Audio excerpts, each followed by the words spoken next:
is the theme to the show. The show is all about you. Not Jeff, but you and your story. Because everybody has a story with Jeff Seltzer. Everybody has a story with Jeff Seltzer.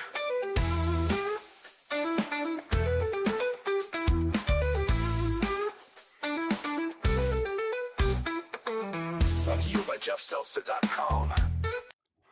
Hello and welcome to Everybody Has a Story with Jeff Seltzer. I am your host, Jeff Seltzer, and this is episode 57 of my own personal midlife crisis. Thanks again for joining, as always. This has been an exciting time, exciting week in the last week and a half. Let's go back about 2 weeks or so and relive where we were. So about 2 weeks ago, guess give or take, I turned 48, which is super exciting. You know, it's halfway to 96. Maybe it's a milestone, maybe not. I'm not really sure.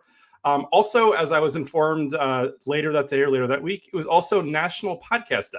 So I didn't know until that day that my birthday is actually a National Podcast Day, which is purely coincidental, or maybe it's fate from the above or the universe. I'm not really sure.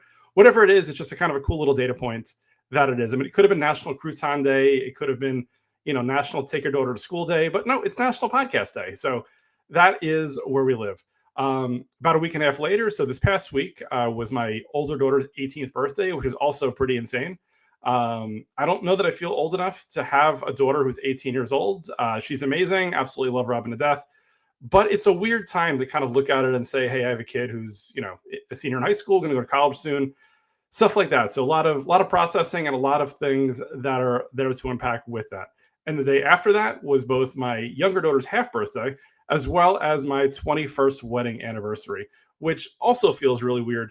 Absolutely love the fact that I've been married for 21 years to my best friends, together for almost 24 years at this point. But the thought that I've been married to my wife for 21 years is super, super just crazy to process. But when you have a great partner, time definitely flies. We went out to dinner that night and went to a restaurant. It was really good. The waitress asked how long we were married for and said 21 years, and she didn't believe it. She said we looked too young to have been married for 21 years. I, of course, quickly responded back with, yeah, well, we got married in high school, so that's how you explain it. My wife quickly corrected me and said, no, that didn't happen. So here we are, married 21 years, absolutely love it, and life is exciting, right? A lot of things going on.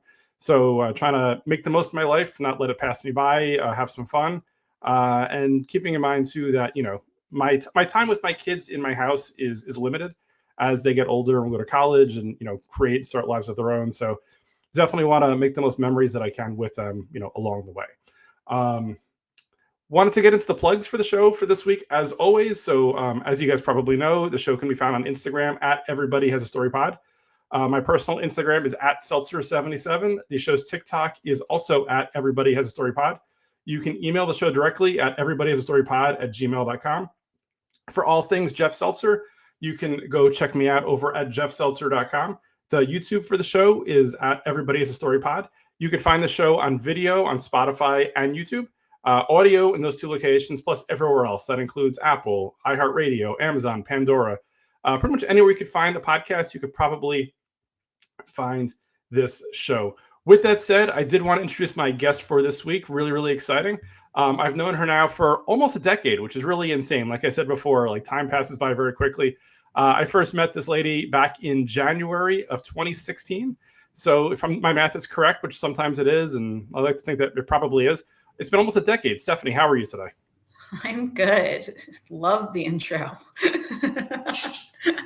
I don't even know that was the date, but that's the date. It is. I mean, I'm quirky and weird with numbers. On a side note, before getting into you, Stephanie, I keep reading and seeing headlines and articles that certain politicians keep talking about being able to bring down prices by like 1,600% or That's like 14. amazing. It's amazing. Basically, what they're doing is they're going to pay you 16 times the current price to take it, which doesn't make any sense. So I did post on my personal Instagram this morning that we should all probably agree that 100% means that it's free. Anything more than 100% taken down means they're going to pay you to take it. So for those of you that aren't necessarily, let's say, at the level for math, that's the way it is. If somebody says they're going to give something to you for 450% off, unless it's something bad, probably take the deal and take the cash that goes along with it too. Would you agree? Yeah, that just makes you think about the extreme couponers, how they get money back at the cash register. It's just everybody's just going to have that. It's like a nice ATM situation we got going on. That sounds great. So, I mean, our topic for this week is going to be about mental health. But if I can, get my Xanax, let's say 1,500% off, meaning not only do they give me the pills, but they also pay me 16 times or whatever what I usually pay. That sounds amazing, right? I could stop looking for like another way to make side money. Okay, but we've gotten ahead of ourselves here. So, Stephanie, I've given a little bit of an intro. But would you mind telling us who is Stephanie? Hi, I'm Stephanie. I am probably, I would say, a proud Italian American. I am first generation in America here. I also am a proud pirate. I graduated from Seton Hall twice, undergrad and my master's, my MBA. Nice. I am a mother of two wonderful little girls. It's been a wild ride. I think from before they were in my life, I was a pretty much a perfectionist, and then found that pretty quickly to be a very challenging thing to do as a parent. So I like to say that I'm a struggling perfectionist at this point. And then, I'm happily married. I've been with my husband for 19 years, married for 9 of those years. I like to travel. I don't travel well, but I like to travel. And when I get to the destination, it's definitely worth the anxiety of being on a plane and, and making it across the ocean. I have a lot of love for my family and friends. So as many times as I can, I'm trying to connect with them. Have a lot of family traditions we like to do, and I hold those dear to my heart. But yeah, that's basically me in a nutshell, I think. Awesome. Well, so first of all, thank you for joining, Stephanie. I know we've chatted on and off for the last year and a half since the podcast started. I've tried to have ideas or reasons to bring you on. We finally, I think it was, so we're recording this on Sunday. I think it was Friday. We were texting back and forth, and I was like, "Hey, you want to?" And you're like, "Sure, let's do it." So I guess it was right place, right time, right mindset, and we got there. On a side note to anybody listening, I think last week I had advertised at the end of the episode that I was going to have a solo pod this week because I didn't have a guest. And as I've mentioned in the past, oftentimes getting a guest is the most difficult part of the show. Like recording, it's not that tough. Producing, editing, publishing, all that kind of stuff, while it is work, it's not that tough. The most challenging part is dealing with other people and scheduling and keeping people to a schedule and getting people on. I did have, in a different universe or a different timeline, let's say, I did have another guest or set of guests for today. For personal reasons, they had to bail. Totally get it. It is what it is. So I was going to talk this week, as I think I ended last week's episode, talking about Halloween Horror Nights and me vomiting in a Chili's bathroom. I'm going to keep that as a teaser, let's say, of sorts, and I'll talk about that probably in a few weeks, maybe next week, maybe the week after, who knows, whenever it will be. But if you ever do want to hear about me getting sick in a Chili's bathroom, which happened in Florida in my trip last month, stay tuned. It's coming at some point, much like the vomit did. Cool. So with that said, this is October 2025, and it is also, keep me honest here, Mental Health Awareness Month. Is that correct? Yes, that's correct. Awesome. So with Mental Health Awareness Month being obviously something that's top of mind, no pun intended, did want to talk a little bit about obviously the importance behind it, right? So I'm 48 years old. I'm not going to age Stephanie, but she is younger than I am. And growing up, mental health was never really something that was, let's say, top of mind for people, right? Like things just happened. People just accepted it as that's who so-and-so is, and that's how they are. Like things just happened. But like it wasn't really as much of a focus as it is today, or as much as it should have been. Before talking to Stephanie about this, let me just kind of give my own little life experiences here. So growing up, without realizing it, I did have a lot of anxiety.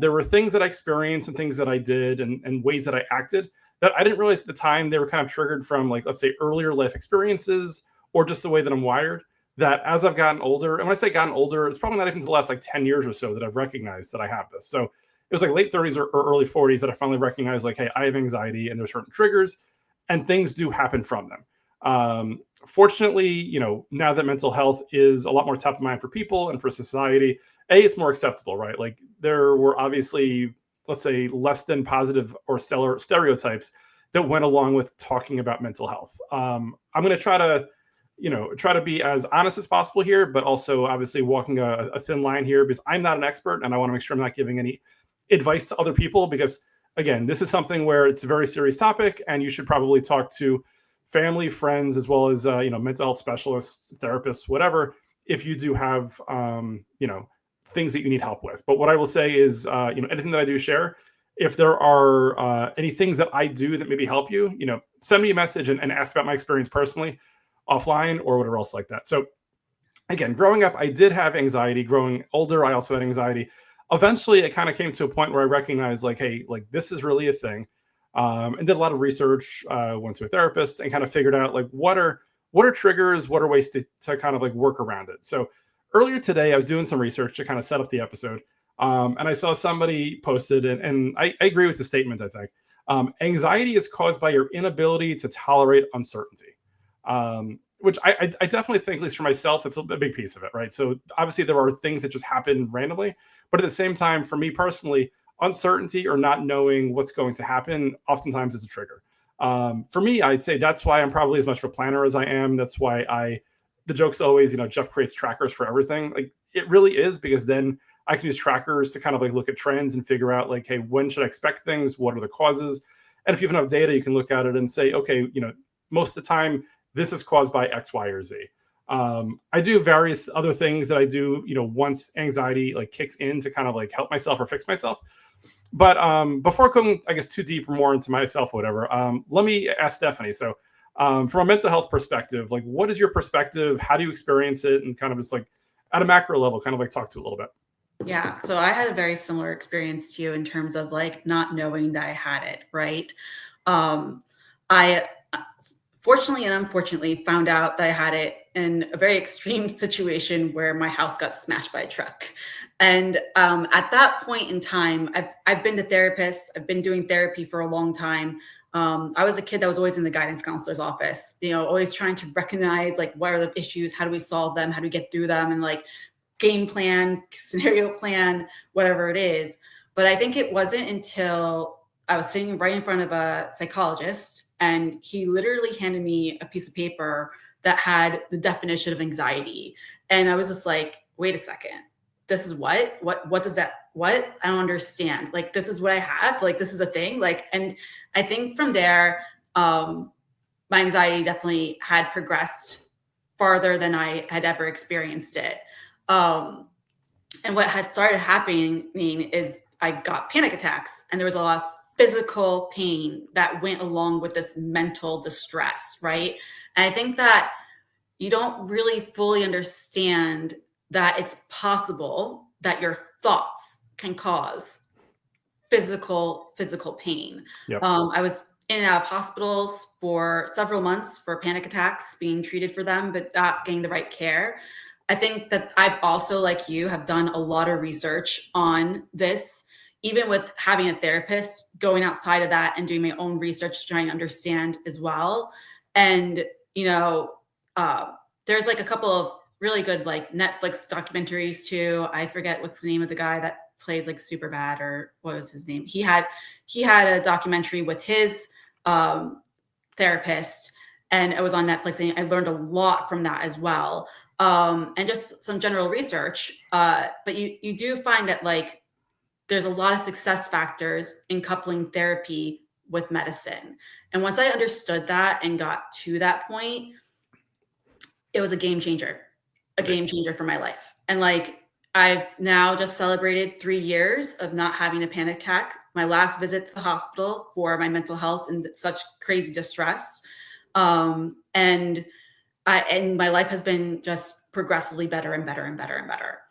I think what you said is very true about, future uncertainty. I think the way that, the practice, right, when you're talking to a therapist, when you're going through it, is really about being present and mindful. But I also, in the past couple of months, have realized that like, I wouldn't be me without my anxiety, right?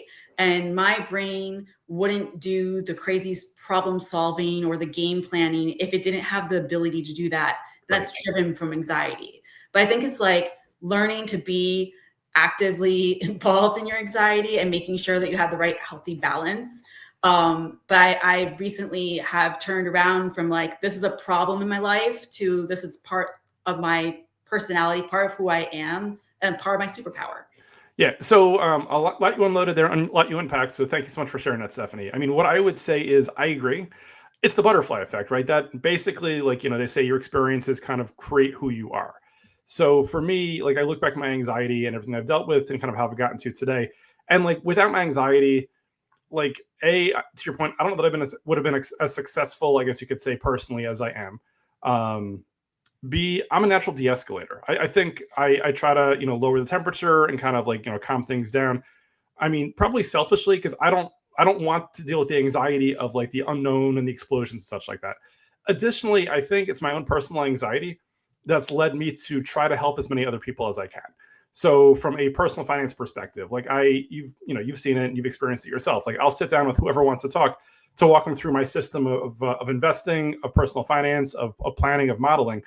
And a lot of that comes from the fact that, like, for the first, let's say, 35 or 40 years of my life, I had no idea about any of this stuff. And that could be a big anxiety for a lot of people, right? Is, am I going to have enough money to retire? Am I going to go broke? Can I afford this? Whatever. So trying to kind of like help other people like deal with something that could very much be a big anxiety trigger, before it kicks off. Other things too, like for me, I try to mentor as much as possible and teach and train because growing up or even like early in my career, I never had somebody like that. And for me, that was always an anxiety in the fact that like I felt that like I was at a disadvantage. I felt like nobody was trying to help me. So I do everything I can to go out of my way to help those around me, so that way they don't have to experience that as well. So while I mean maybe on a minor level it'll help my anxiety a little bit, I guess proactively I'm trying to prevent other people from getting anxiety. Right? It's projecting, and I fully get that. I fully recognize that or whatever. But like for me, I do think that I'm doing some good work in terms of help people out like that. So we all deal in different ways. Like that is, I'd say, one way that I do, I guess, externally. I have some internal things that I'll get into in a bit, but I think externally, it's one thing I do is try to look at it and pay it forward and say, hey, I've experienced that before. It didn't feel good. How do I make sure other people don't experience that? And how can I give them kind of solves before it gets there, Yeah. And so like I have immigrant parents, right? So, and, crazy story back and forth in that situation, but I similarly didn't have help doing homework, right? So like, and for the first several years of my academic career, right, I was behind, right? And so I've always felt that being behind, right, and being worried that I wasn't ever going to get ahead, right? So even when I got to college as the first one in my family to go to college, I was like, I'm never going to graduate on time, right? So like I start taking more classes and I'm acing them and I'm going, but I have the most credits out of all my friends, right? And I'm doing literally homework while we're out at a party, waiting for like, to finish that and then go out and have a good time, right? But to the point that I ended up with 2 majors and a minor because I realized that I was going to end up graduating a semester early and I didn't want to, right? But like my anxiety of like, I want to graduate, I need to do this, I'm the first one going to college, like, and pushing myself to being like the best in my class, the best on top of it, the amount of hours and the planner that I had at the time was insane. Like I could tell you exactly what I was doing for what minute, what time of the day, and just making sure that like everything was scheduled. The paper was scheduled, the test was scheduled, the study time for that, like everything up to like even fun time. Like I think that's like the thing that you start to lose track of, right? Is that the have fun is not as important as getting these things done because they don't relieve your anxiety, right? Yeah, absolutely. So I'll say this too. So like much like yourself, I am very much a planner. Like I plan everything out. Maybe I plan more than most people, maybe even yourself as well, that I've basically planned out the day that I'm probably going to eventually pass away. So we'll see if that comes to fruition or what that looks like. But like joking aside, like for me, like I've got the next few years of vacation planned. I've got my whole like career and retirement planned. So much so that like, I have trouble, let's say like day 1 on vacation, I have a lot of trouble. Generally, it's not until like day 2 or so that I can fully relax and kind of enjoy it and kind of get into it. Because I don't know what it is, but like for me, like on that first day, I'm kind of afraid that things aren't going to go as scheduled or as planned. Like, I don't know. We're kind of going like years ago when I used to go on vacation, what I would do is I would get a massage before I went on vacation. The thought process being maybe it'll help me to relax before I get onto vacation. It works sometimes it doesn't, because I mean, some of it is physical. And as you mentioned before, for yourself, like for me, oftentimes my stress and my anxiety manifests in physical ailments. Like I've had lots of issues where like my body tightens up or whatever, just based on stress. So I'm trying to, I guess, overplan and try to take care of all the different things that could hit me before it actually does. it's probably also part of the reason why I try to plan vacations for as long as possible, because I recognize that day one could be a wash. So I want to try to make sure I'm enjoying as much time as possible as I am. Do you like, obviously I'd imagine you and your family don't plan vacations like I do, because, we're just very different. But like from your perspective, like, do you have any challenges with like looking towards the future for like planning or traveling and stuff like that? Or is that not necessarily something that kind of hits you? So for me, I think a lot has changed when my first child was born. Um, she was born with a cleft lip, and we had no idea that that was going to happen. And I think that same year, right? Like our house got smashed by a truck, and like we had just paid it off, right? So like, I had, prior to this, my childhood home was on a foreclosure. So I had always been like, all right, when I get to it, I'm gonna make sure, like, I planned to purchase a house. I purchased my house at 25.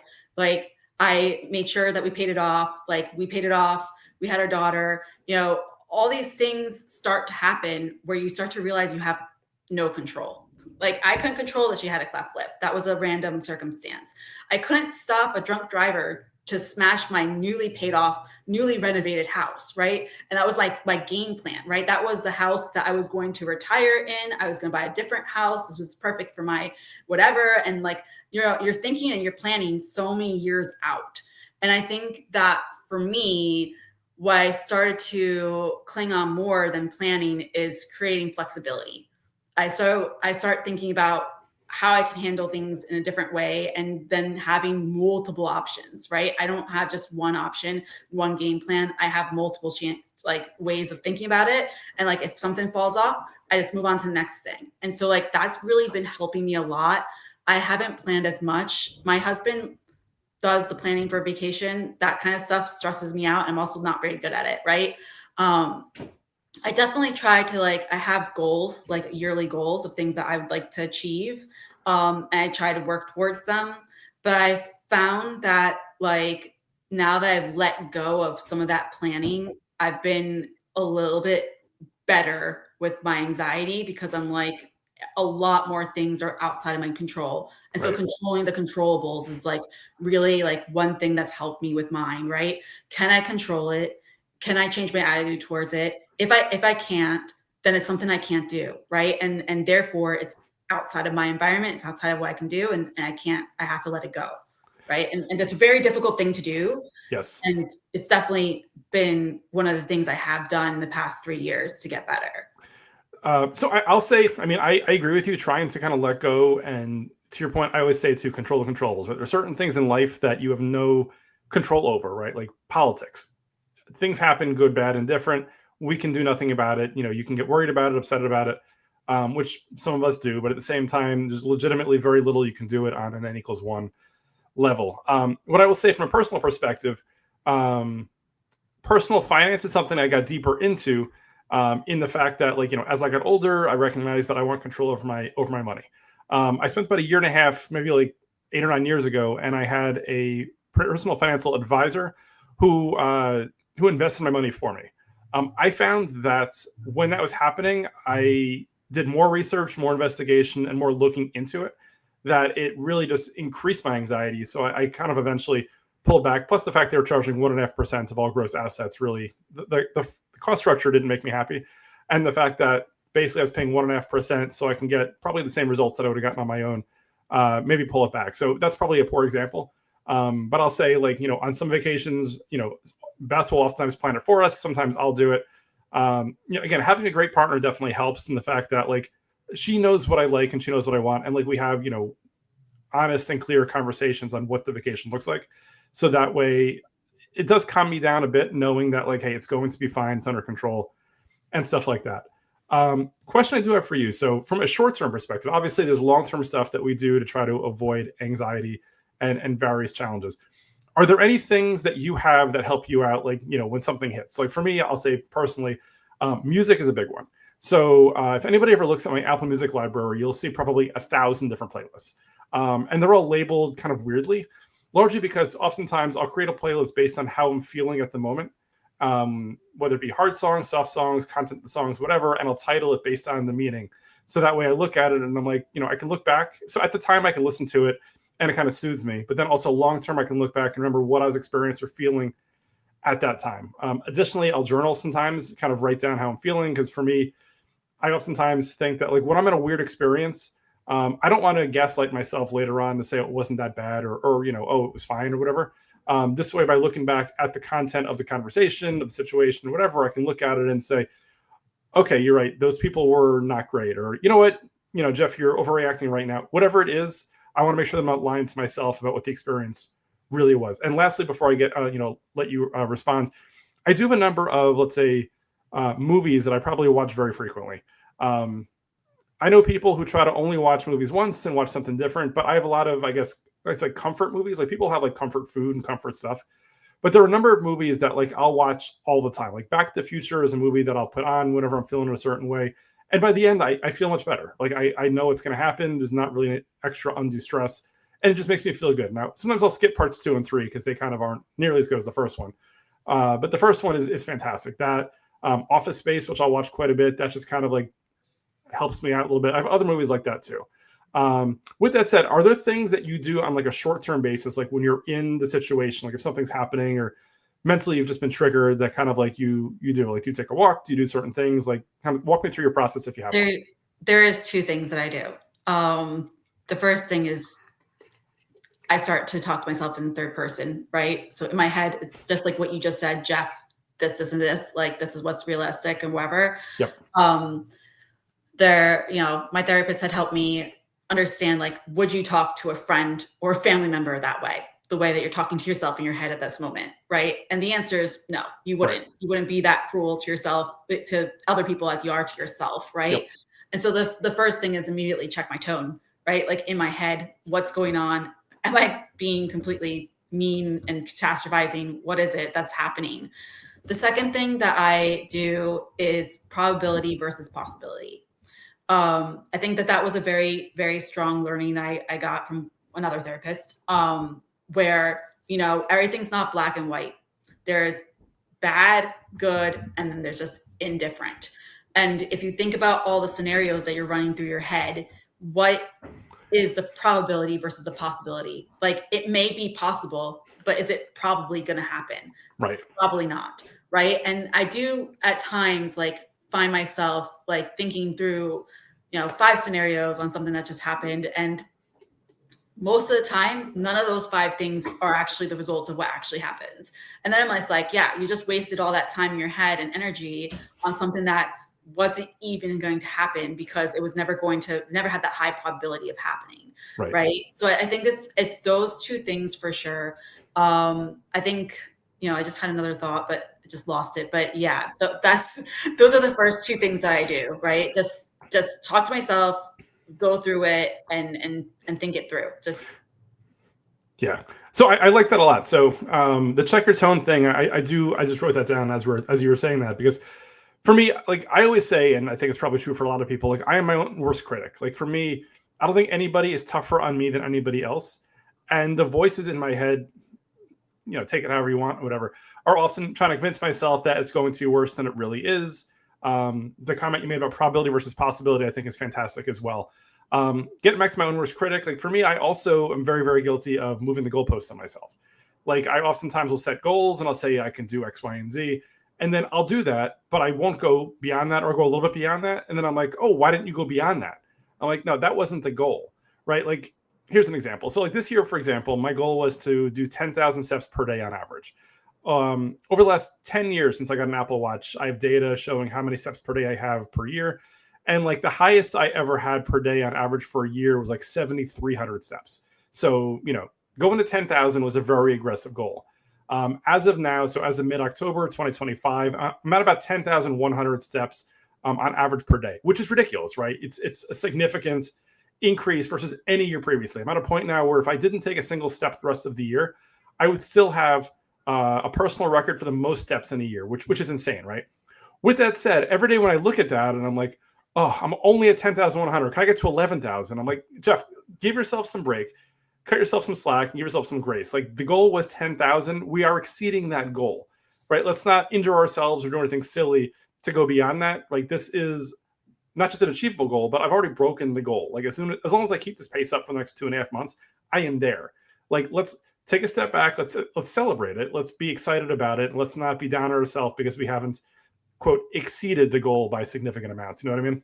I think that's like a very common thought though, because like even for me, no matter what it is, I'll always find the error, right? Yep. There's always something wrong. There's always something like I remember my dad being like, you're always like, there's always something wrong. Like you never can just be happy about it. You know, it's just like, and it's like, it's true. It's like, I could always look at it and I could have done something and I could look at it back and that could have been what I wanted to do. And then all of a sudden I'm like, this small piece over here just quite didn't hit the mark, or, with these resources at this time, that's what I could do. I was limited, right? Like, imagine if I could do this with this, and like, and you start to build on that, right? Which it's a gift and a curse, right? Like, you're never really quite satisfied. You just keep going for it. Yeah, I mean, context is super important, and so is point in time, right? Like, oftentimes I'll look at it and say, 3 years ago, why did I do this differently? It's like, well, you didn't have those data points then, right? You didn't have those tools back then, right? Like, throughout life, as we get older, we're trying to learn, we're trying to build ourselves up more. And it's like saying, oh, when I was in seventh grade or whatever, why didn't I get that test right? It's like, I don't know, because you had the education of a 12-year-old at that point. Like, why would you get that right? Obviously at 48, I would probably get, I like to think, most of those questions correct. But 30, 40 years ago, whatever, maybe not, because you didn't have a fully developed brain or whatever at that point. It's very weird. And I don't know, like, I always wonder, like, does everybody think this way, or are certain people this way? Like, am I in the anomaly? Am I the normal? Like, do people push themselves this hard and then beat themselves up this badly? Like, I don't know. Like, what's your view on that? I think it's just us. It's probably N equals 2, right? I think it's definitely, I think that's definitely part of what anxiety does for you, right? Yeah. It's like, I don't think, I think to a point everyone has this, right? I think to the point everybody has those thoughts, those self-doubts, those things that really, it's just a matter of the degree of which you push yourself, right? And I think what you were saying, like around the environment, I learned a lot about your environment, right? I think that when you're put in a certain environment, and there's plenty of studies about this. There was a wonderful TED Talk that was around this as well. Like, if your environment creates certain behaviors, it does force people to change what they're doing, right? Like, it changes what your actions are, your decisions are, and whatever else. And so for me, it's just like, I internalize those things as, okay, this is because I'm not doing this, or this is because I'm not good at this, or this is because of that. Instead of taking a step back and say, like, what is the environment of which I'm in? Is this environment creating the best time for me to like do what I want to do? Is it helping me achieve what I need to achieve? I think a simple example of that is like, if I'm in the movie industry and I'm trying to do that in Utah, right? Like, you're not going to succeed in Utah because your environment is not with the right connections. You need to go to California, right? But like, sitting there in Utah saying like, I'm a terrible person, I can't create this movie, but there's no resources around it, there's not the right environment to it, right? You have to take yourself outside of the environment and see like, what does that mean for me, and what does that do for me? And like, that's a really hard thing, I think, a lesson that I had to learn through understanding what my anxiety was doing and how I was behaving within that, and taking a step back and say like, hey, like, this environment is not doing what I need it to do for me to get to where I want to be. Right. Absolutely. Cool. So with that, I did want to kind of move on a little bit to something else. A text that you sent me, I think it was yesterday. So I don't know what I was doing last night. I think I was at my daughter's color guard competition, and I randomly got a text from Stephanie with just a video of a garden that's on fire, and then I hear a thick Italian accent in the background talking about something. Can you talk me through like what that was? And is that something like, is gardening something you utilize to kind of like help out your mental health, or kind of like, how does that fit into the grand scheme of things? So long story short, in terms of like what I've done for my mental health, right, is and the long scheme of thing, when I look back at like, why was I unhappy about certain things or what was going on, I realized I had nothing that I had for myself, right? Like, I, at this point, was a mother doing all these things. I had no time for myself. And like, you can't be happy if you don't do anything that you enjoy or that you are fulfilling your life with, right? And I think number one thing is connections, right? There's studies around that too. Like if you connect with people and you have good relationships, it leads to a happy life. So one thing I did was definitely like start creating connections again with my friends, try and make social situation, wherever. The other thing I did was I started to garden.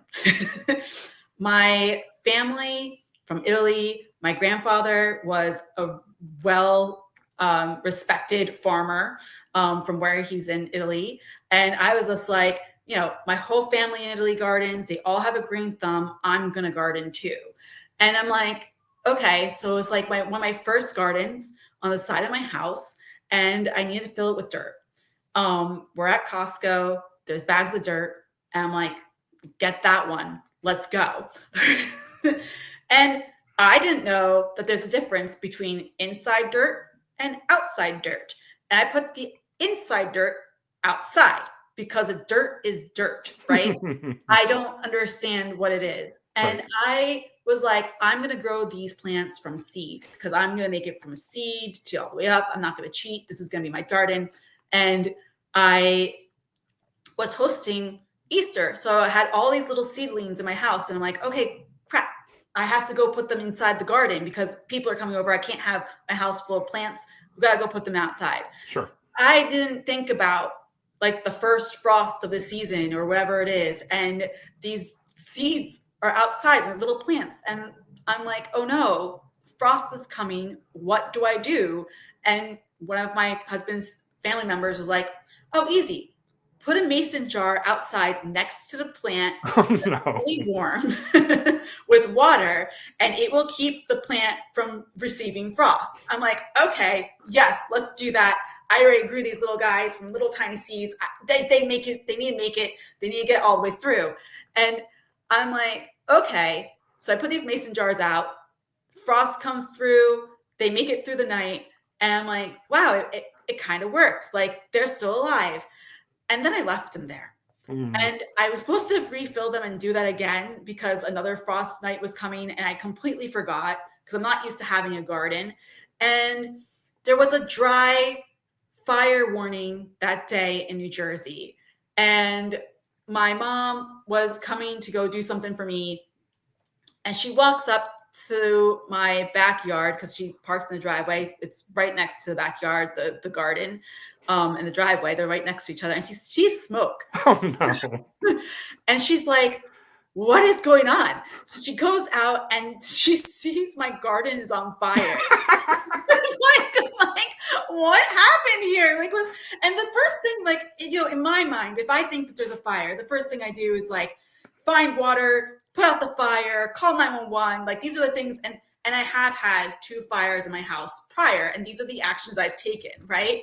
And she's just videotaping my garden on fire, and she's like sending it to me, and it's like hysterical because you hear her with her Italian accent. She's trying to figure out what's going on. She's very confused why there's glass jars in my garden, and it doesn't make any sense. And so, so that's not a standard Italian salve to put a glass jar in the garden? No. And so, my garden caught on fire. And so before and for whatever reason, that day, my dad was driving by and he was driving down. I live on a hill, driving down the hill. And I saw like a firefighter putting out a fire on a bush because like there was like a random bush on fire. Sure. And then this isn't biblical either. This is legitimately happening here, right? Real life. So even before he gets to my house, like he comes in, he sees my mom reacting to this garden that was on fire, and they're like looking at it, and he's like, okay, that's strange, whatever. He goes up and he sees this other fire up the hill, and he's like, oh no. So he comes down the hill and he digs up my whole entire garden and throws it on the side because he's worried that the whole house is going to catch on fire. And so like my poor little garden starts off literally like dead because I had inside soil outside with a magnifying feature of the mason jar essentially. So like I didn't know, it does have a warning sign on the soil that if it's it's indoor use only. Sure. And I later learned from Googling that it has some chemicals that should not be exposed, right? So There it I is. had that situation. The mason jar still had water and the sun was hot. It was a dry heat warning, whatever. And it created a magnifying glass and lit the soil on fire. And then my dad dug the whole thing up. So I was very successful in the first attempt. And then I had some more seedlings, so I replanted it all. Sure. And I was just like, it's good. It's in the corner. There's some fencing, wherever. And then I had some animals attack it. Then I had insects attack it. It was a miracle that anything grew that year, but I learned a lot. So in summary, in your lifetime as an adult, in two very separate events, you had a car go through your living room window and end up in your house, and your garden caught on fire. Right. Yeah. These are two things that the average person probably never experiences either of them. And then you also look at it and say, well, one caused anxiety. The other was supposed to be like a salve or a way to get away from anxiety. But I'm sure your garden catching fire probably didn't help your mental health at all that day. No, but like at that point, so many tragic things had happened that I was just like, this is my life. Like I had my, prior to this, the first fire in my house in this situation, my dog I had baked cookies to bring to a dinner party. And I went at the time to go get my husband from the train station. We stopped at the liquor store to get a bottle of wine for the party. And we were coming back home to pick up the cookies and let him get changed because he had business clothes on. And we go into the driveway and our fire alarm is going off. Our dog's going crazy in the window. I'm like, what is happening right now? And then like, okay, sometimes fire alarms go off and it's no fire, right? And we get close. I'm like, it's clearly a fire, right? So I go in, I'm like, oh no, like this is bad. So the whole oven's on fire. The cabinets are on fire. I'm like, what is happening? I saw the burner on. So I turned off the burner. I got the dog on a leash. I get out of the house. I called 911. I'm like, our house is on fire. And I'm just like, I know I turned the burner off. Like I wouldn't have put cookies on top of a burner. Like that doesn't make any sense. I'm like, What is happening? I can't get it. My husband walks into the house because he's always as cool as a cucumber. He goes in, he pulls that like little wand outside the sink and just sprays it down, puts out the fire. The firefighters come. There's like a little bit left. They clear it up. Later on, like when the anxiety started cooling down, we're like, oh, we have a burnt down house here situation. Like, what do we do next? What are the next steps? How do you deal with this?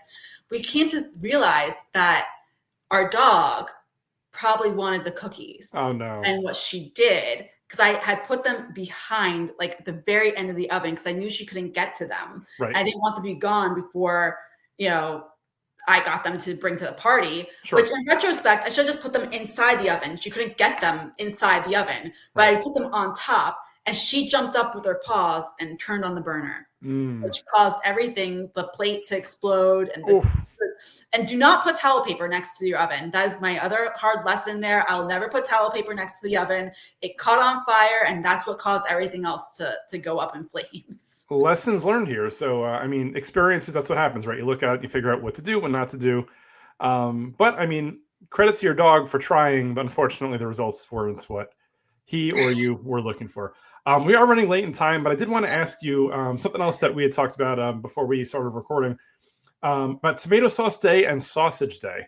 Do you want to kind of give a little insight into what those are and how you enjoy them? Yeah. So I think a lot of holding traditions true for me, it helps me feel close to my family. I know my family's been doing it for generations and it gives me like that warm, fuzzy feeling in my heart. And so that's why it's so important to me. I take it pretty seriously that we do this every year. There's been a couple of years we weren't able to for one reason or another, but I really enjoy them. And so my family every year does Tomato Sauce Day. And what we do is we gather around together. We get crates and crates of tomatoes. And we're talking about like 50-pound crates. These are not like small little pieces of tomatoes. It's crates of tomatoes. We got like 12 of them, usually 12 to 15, depending on who's in.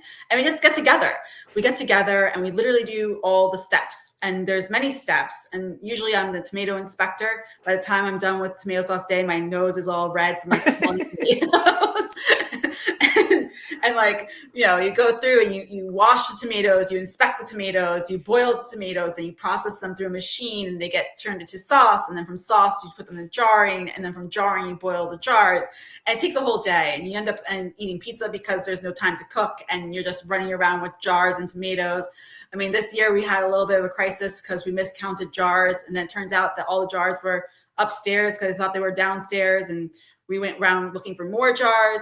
But it's a lot of fun, and we bring it together. It's a lot of hard work, but it's great sauce. And then like we have sauce for the rest of the year, and we don't do it again for the full year. And I cherish that sauce. I don't even share it with anybody because like it's just too good. You can't get this in stores. And the other one that we do is Sausage Day. We literally go, like last year, I went around to like every shop, right, to get the right pork shoulder, to cut it up and grind it into little meat. And then, we're running around. We're very specific about like which ingredient is good enough for our sausage.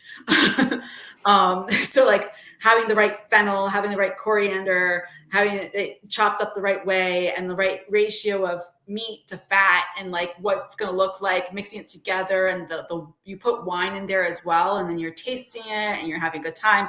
But then you're like hanging raw meat in your attic. And I guess someone that's not used to doing it, my husband's like, that doesn't sound that Sure. that doesn't look very appealing. But like to me, it's like, this smells amazing. And it's raw meat hanging from your attic, right? So one person that's not used to this or accustomed to it, it's a little strange, right? I can admit to that. Yeah. But like, this past year, my mom gave me the honors of allowing me to stuff the sausage. So I got a little bit of an upgrade. She did criticize on my ability to stuff it, but she did allow it. Okay. I got to clean the pig intestines. That was another upgrade on my duties this year. And I got to, poke it with a needle because you need to make holes in the sausage. Otherwise it won't fry correctly. And then this year we're actually talking about making some capicola. We've done that in the past. And I wish we did prosciutto. We didn't do that very well that one year, so we'll see. But we do. It's fun, but it is strange, and you have to like really know what you're doing because you could get sick, right? Like it's raw meat, it's being dried. Me and my mom get into it too, like how the meat is turning and what's good enough. And, you're up there putting fans on there when it needs to, because you need to make sure it's staying cool. You have to do it in the winter months because it has to be cold for you to do that. It's not like you can do that in the summer. And you have to do it in very specific timing, and it can go bad real fast if you don't get it right. Gotcha. So I think I'm starting to understand the expression of you don't want to see how the sausage is made, which is usually applied in various other aspects of life. But I had a visual going through my head as you were describing that. I don't eat sausage, so I think I could probably see why I don't. But I could also see why people who do eat it may not necessarily want to see how it's made. So there's that. How many fridges and freezers do you have with all of this tomato sauce and the sausage or whatever? Like, do you have rooms and rooms full of them? Do you store it at other people's houses? Like, I'd imagine once you jar the tomato sauce and make the sausage, you can't just leave it on the counter forever. It's got to go somewhere and get cold, right? You need to put it in somewhat of a colder area. So we have a wine cellar. Inside the wine cellar, there is 3 cabinets that are not displayed for wine. They have tomato sauce inside, and there's sausage hidden in the sides of these cabinets, so that they stay cool. You can do this and keep it in a basement and a garage. It's totally fine and suitable. It works. And at times when the wine cellar is full, I have it outside in my utility room, but still in the garage area. And the sauce will stay good for years. The sausage has like about a year or so lifespan because it is meat. You can't keep it forever. But the sausage gets stored in oil. So it's a jar with oil, and then you just take one out as you want. And the mason jar is sealed. So once you boil the jar, it'll seal. And once it seals, it stays good forever. It's just best to not put it in like a very hot space. To ask my best accounting question, do you guys go with FIFO or LIFO, or do you have a system of how you take out which jar? Yeah, it's first one in. No, wait, LIFO, right? First in, first out is FIFO versus First last in, in, first first out. out is First in, LIFO. first out. Yes, I'm FIFO. getting confused. Yes, first in, first out. Except this past year, I messed up. Oh, no. I thought I had used all the prior year jars, and I did not. And so this year I did cut down my tomato sauce production because I needed to have less, because I have older ones I need to consume first. I missed them. They were in the wine cellar where they should have been, and Sure. I thought I grabbed the right year, and I grabbed the wrong one. Well, I mean, I'm sure we're all guilty of that at some point in our life. So, at least you confess up to it, right? Yeah, you Grabbing gotta the own wrong your year. mistakes, right? We all do these things. Awesome. With that said, we are running just about out of time. Is there anything you'd like to support, promote, or plug before we move on for the week? No, I got nothing of those sorts. Just more, stories. I think if anything, I'd say in spirit and mental health, it really, really changed my life by paying attention to it. Self-care is very important. Just don't ignore that, no matter how much is going on in your life. If there is anybody that wants to talk about anything, again, best with your mental health professional, like whatever, but just know you're not alone. There's a lot of people that, have these issues to various degrees, right? Its severity changes, environment changes, and it might be, temporary, it might be long-term. But I think the most important thing is that you acknowledge it and you make a plan. Absolutely. Well said. So thank you for sharing, Stephanie. And as always, thank you for joining the show. I do appreciate it. I know we've talked about this for a while. So glad we're able to finally make this happen. With that said, for everybody out there, we want to remind everybody you can find the show on Instagram at Everybody Has a Story Pod. The TikTok is also at Everybody Has a Story Pod. My personal Instagram is at Seltzer77. If you want to be a future guest, definitely DM me at either of those two Instagram accounts. If you want to email the show, you can email at everybodyhasastorypod@gmail.com. For all things Jeff Seltzer, you can check us out at jeffseltzer.com. I want to remind everybody the show is on all podcast platforms for audio, video only on Spotify and YouTube, in addition to audio. Lastly, as it's been a while, I want to thank a friend of the show, buddy of the show, pal of the show, Marcus Brandon, for the great theme song. He sent me other versions, which maybe I'll switch to at some point. But I love it. I dig it. I listen to it in the car sometimes. I'm sure people probably look at it and say, Jeff, it's a song about you while you're listening to it. It's just fun. I don't know. It is what it is. I guess it kind of suits me pretty well. Thank you all so much for listening, and we will be back next week. Have a great, great week, everybody. And again, be safe. If you need help, definitely call a professional or talk to somebody. Thank you.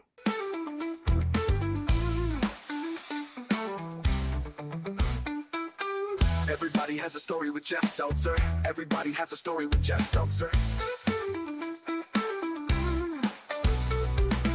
Everybody has a story with Jeff Seltzer. Everybody has a story with Jeff Seltzer.